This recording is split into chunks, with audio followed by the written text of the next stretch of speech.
ঘন কালো মেঘের আকাশে প্রচণ্ড ঝড়। উত্তরণ। রাহুলের গাড়ি পরিত্যক্ত গ্রামের ধুলোময় পথে আটকে যায়। সে একটা জরাজীর্ণ বাড়ির দরজা খুলে ভিতরে প্রবেশ করে। ধুলোমাখা আসবাবের মাঝে উদ্ভূত শান্তি।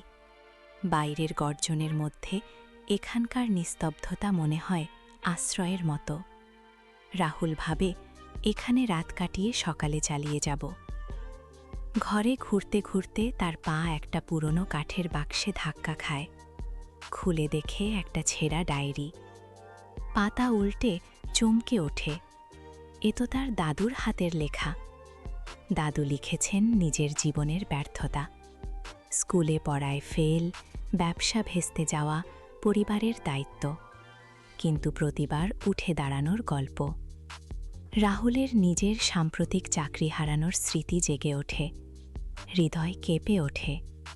ডায়েরির শেষ পাতায় লাল কালিতে, ব্যর্থতা শিক্ষক, হাল ছাড়লে জয় নেই, লড়াই চালিয়ে যা।